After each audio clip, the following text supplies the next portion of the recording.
Olá, boa tarde. O programa Eclésia de hoje traz-nos à memória um dos maiores bispos portugueses do século XX. Refiro-me a Dom António Ferreira Gomes, um homem que alertou consciências e que trouxe uma atitude inovadora para a Igreja. Atitude e atitudes que lhe valeram o exílio. Para falar sobre este homem, que me referi há pouco, Dom António Ferreira Gomes, tenho comigo Dom Manuel Martins. Muito obrigado, Dom Manuel Martins, pela sua presença no programa Eclésia. Quem foi concretamente este homem que marcou o século XX da Igreja em Portugal? Para mim, foi o bispo por antonomasia da Igreja Portuguesa, e não só, o bispo por antonomasia da Igreja Portuguesa no século XX. E quando digo Igreja, apetece-me dizer, e se calhar também com muita razão, do nosso país, porque o trabalho dele, o testemunho dele, a mensagem dele, ele, bispo, e ele, cidadão e cidadão bispo, ele marcou não só a Igreja naquele tempo difícil, como marcou também a própria sociedade portuguesa. Nós podemos dizer do magistério de Dom António Ferreira Gomes o que dizemos a respeito do concílio. O concílio foi um grande acontecimento eclesial, foi um grande Pentecostes que aconteceu na Igreja, mas acontecendo na Igreja, aconteceu no mundo e por causa do mundo, porque tudo o que acontece na Igreja e nascido da Igreja é por causa do mundo, porque sendo a Igreja a continuadora de Cristo, ela tem que ser também, tem que estar ao serviço do mundo. Então podemos Uma Igreja que não serve o mundo não serve para nada, não precisava de existir. Então podemos dizer que Dom António Ferreira Gomes antecipou os ideais de Abril, até do ponto de vista político. Tenho toda a certeza disso, porque o Dom António Ferreira Gomes, portanto, era um homem que era, cuja identidade, digamos, era a liberdade, era o entusiasmo pela liberdade e era o culto da liberdade. Aliás, sentia ao vivo o que todos nós devíamos sentir, porque a liberdade que identifica-se com a nossa própria dignidade. E o Dom António Ferreira Gomes era um homem livre por identidade, como homem, mas era um homem também que cultivava o sentido da sua dignidade. E cultivando o sentido da sua dignidade era muito sensível a tudo aquilo que ferisse a liberdade. E nós vivíamos num tempo em que o homem era ferido na sua liberdade, por conseguinte na sua identidade humana, e a própria Igreja era ferida na sua essência, na sua missão, na sua razão de ser. Uma das frases que vinha no seu testamento era que dizia isto: homem livre, sempre aspirei a oferecer esta liberdade a uma causa que superasse a minha vida. Define bem o homem? Ele, portanto, como eu disse, ele viveu sempre o ideal da liberdade. Ele mergulhava e emergia da liberdade. E, por conseguinte, tudo aquilo que faria a liberdade, quer fosse do homem, quer fosse de qualquer povo, mas sobretudo do povo português, onde estava inserido, quer fosse da Igreja, ele incomodava-se muito com isso e fez disso, digamos, a sua grande missão pastoral. Essa aspiração que ele tinha em relação à liberdade e em relação à paz valeu-lhe o exílio. 10 anos exilado. Ora bem, portanto, todo o testemunho dele, todo o magistério dele, toda a ação dele, tinha assim como pano de fundo, como esta preocupação que o acompanhava, que esta preocupação evangélica e eclesial de exigir sempre a liberdade e lamentar sempre as situações em que a liberdade não existia, não é? De maneira que não era um homem que vinha aqui, que estava a falar aqui contra a ditadura, ou falava além contra a ditadura, ou contra um direito humano que não era reconhecido, ou coisa parecida. Não era um homem que andava assim nesta pregação aí por todo o lado. Era um homem que em toda a sua atuação pastoral tinha como fundamento esta dignidade divina do homem, a dignidade do povo e a dignidade da Igreja. E, portanto, há muito tempo que Salazar, só quem lê as obras que a Fundação já publicou, há muito tempo que o Salazar procurava a oportunidade de o exilar. Há muito tempo que o Salazar procurava a oportunidade, ameaçando até com a denúncia da Concordata, procurava a oportunidade, junto à Santa Sé, de ele ser exonerado de Bispo do Porto, mesmo sem exílio. Mesmo sem exílio. Há muito tempo que o Salazar chegou a mandar embaixadores especiais à Santa Sé com o encargo especial e exclusivo de convencer a Santa Sé, sobretudo a Secretaria de Estado, os homens mais influentes, digamos assim, sim. da vida da Santa Sé, para exonerarem o Bispo do Porto, por esta e por aquela razão. Diziam isso dele há 50 anos, há 30 ou 40 anos, e hoje os seus escritos ainda são atuais. Os escritos, tudo o que diz respeito, meu caro amigo, tudo o que diz, todo o escrito, ou todo o dito, de ontem, de anteontem, todo o dito, todo o escrito que diz respeito à liberdade e à dignidade da pessoa humana e aos direitos humanos, são de hoje, são de ontem, são de há 20 e são de todos os séculos, não é? Se o Dom António Ferreira Gomes fosse vivo atualmente, o que é que ele iria escrever numa nota pastoral? Vendo os assuntos e as temáticas que estão a decorrer na sociedade portuguesa. Olha, é muito difícil. Realmente é muito difícil. O Dom Manuel Martins que realmente é muito difícil. Lidou com ele. A gente não sabe a quantas anda. A gente não sabe a quantas anda. A gente não sabe sobre quantas minas pousamos os nossos pés. Nós vivemos realmente num terreno minado. Nós vivemos num tempo, sei lá, se calhar estou a exagerar, que cheira a pólvora. Entende? Que cheira a pólvora. E depois, acho que cheira a pólvora mesmo. Acho que cheira a pólvora. Não digo pólvora guerra. Sim. Mas pólvora perturbação social. Enfim, oxalá que eu me engane.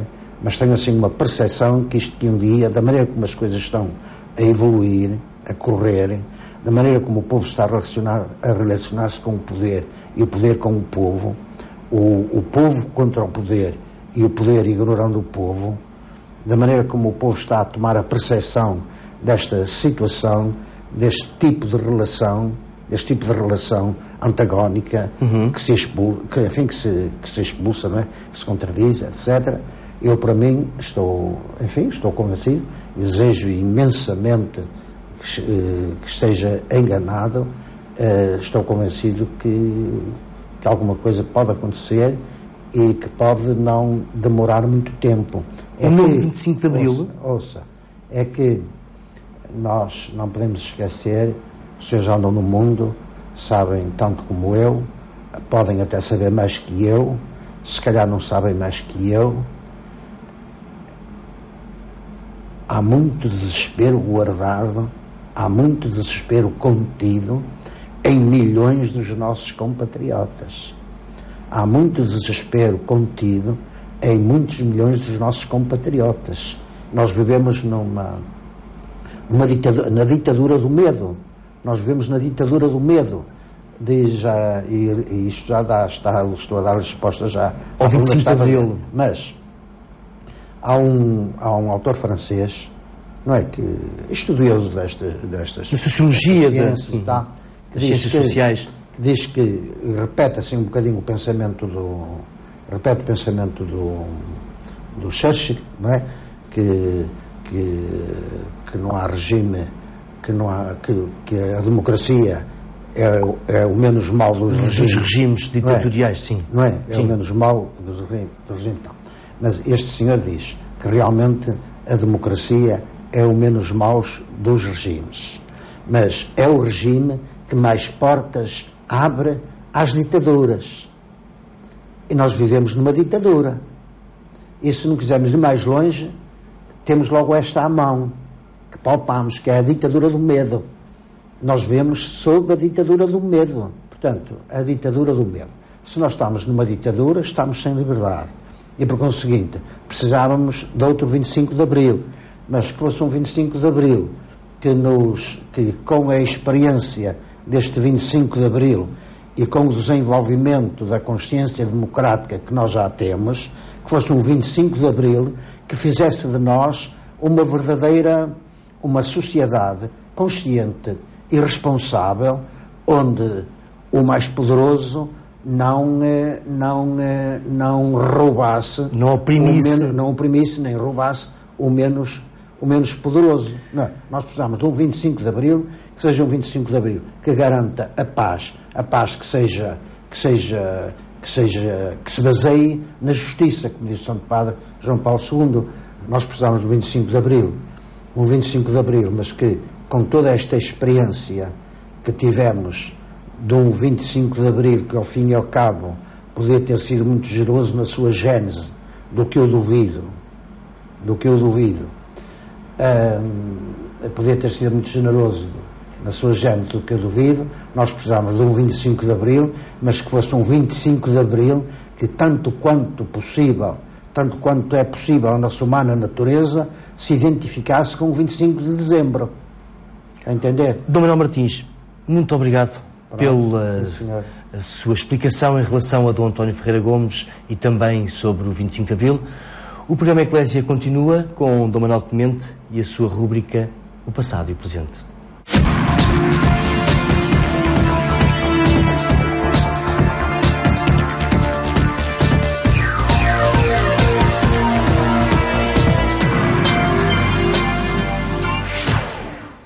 A temática da nova evangelização é apresentada ao longo da história a partir de itinerários de conversão e de evangelização. E como sempre fazemos com o Dom Manuel Clemente, cumprimento muito boa tarde. Obrigado por estar no programa Eclésia, nesta rubrica O Passado e o Presente, onde olhamos, no caso, um passado não muito distante. Exatamente, estamos no século XX. Século XX. Convertidos do século XX, ou do século XIX para o século XX, mas cuja memória ainda está muito presente. E que fazemos neste ambiente do Convento Franciscano de Varatoios, sala capitular, não é? Capitular, aqui junto do túmulo do Frei António das Chagas, um grande convertido do século XVII, porque tudo isto é muito evocativo do que uma conversão autêntica depois pode produzir na vida da Igreja e para o mundo, não é? Como evangelização, exatamente. Hoje vamos a uma figura de um local onde ainda não fomos, que é a Itália, e que foi muito marcante na primeira metade do século passado, do século XX, mas também é um convertido. E de que maneira? Estamos a falar de Papini, não é? Enfim, na minha juventude ainda se falava muito de Papini, concretamente da sua história de Jesus.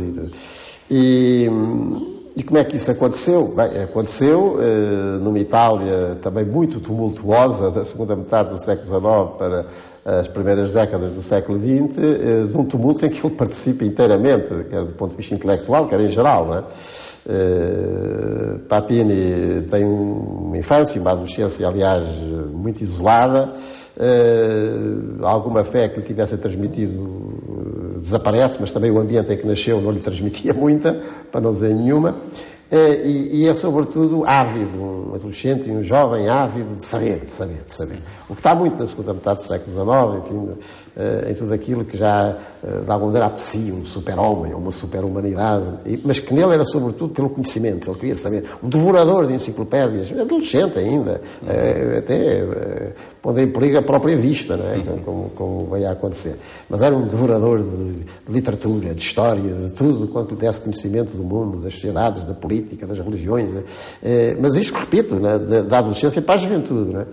E depois na juventude juntou-se a outros grupos, enfim, florentinos, até no sentido geográfico da palavra, de uma revista, a revista Leonardo, um pouco esotérica, Leonardo da Vinci, né, por causa daquele conhecimento universal que o Leonardo representara, que eles agora de algum modo queriam continuar, mas em termos completamente laicos, né, e até ateus, né, e com uma nova época do mundo em que o homem conseguiria tudo, e concretamente ele, Papini, estaria prometido ao universo inteiro. Enfim, é muito interessante aquele tumulto, mas visto à distância, porque se fosse ao e se não pertencesse ao grupo, não sei se seria assim tão interessante. Mas depois o que é que acontece? Depois acontece a Primeira Guerra Mundial. E a Primeira Guerra Mundial, a Guerra de 14-18, vai ser a contradição maior de muitas dessas expectativas e movimentos de humanismo por si próprio, mesmo de ateísmo galopante, de direita ou de esquerda, que efetivamente existia. Eu peço ao Paulo, só para enquadrar esta nossa curta conversa, que leia um trecho biográfico sobre Papini. Giovanni Papini nasceu em Florença aos 9 de janeiro de 1881. Papini era existencialista, ateu, homem em revolta contra a desgraça da sua vida absurda, mas querendo dominá-la num sonho de super-homem. Sem a guerra de 1914-1918, teria o autor do Homem Acabado aderido à verdade e à certeza apenas em entrevistas através de um Santo Agostinho ou de um Pascal?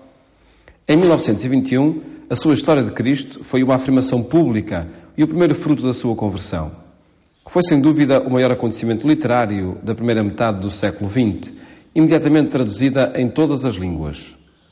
No livro de Papini, Cristo não é problema histórico, mas problema místico, contemplação de Cristo do mais profundo da alma e adesão total à sua doutrina. É esse o ponto, não é? É esse o ponto que eu queria aqui referir neste contexto das nossas conversas em torno da conversão para a nova evangelização, do tal novo ardor que é necessário a qualquer nova evangelização que se prossiga.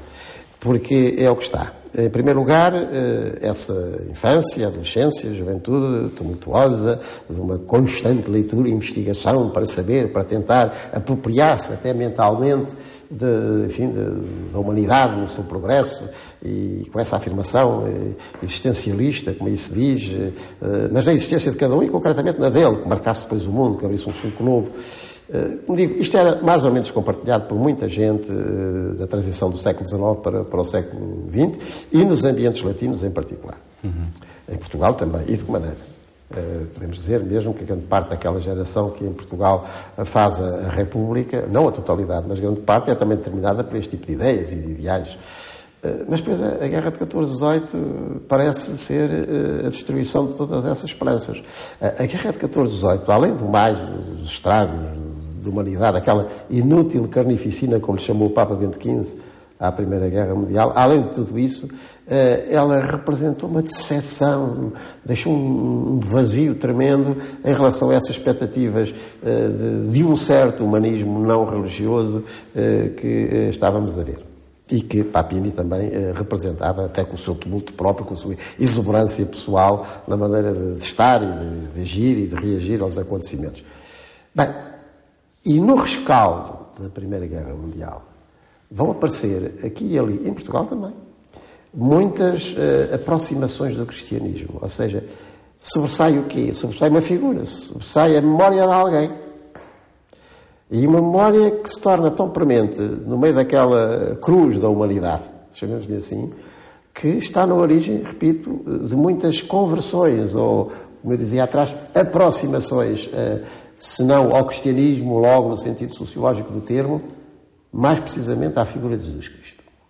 Por isso aí se diz que a história de Cristo, de Papini, que tem tanta projeção na época e traduzida logo na variedade das línguas, como eu disse, na minha juventude ainda se lia muito e se referia repetidamente, é a abordagem, por assim dizer, ou a perspectivação da pessoa de Jesus Cristo nela mesma, como ela sobressai de uma história bimilenar, referida com certeza àquilo que essa mesma figura de Jesus Cristo foi e viveu há 2000 anos, mas agora, disse aí, misticamente tomada, isto é, no contacto profundo que ela tem e que ela depois alarga com quem apanha também essa figura de Jesus Cristo.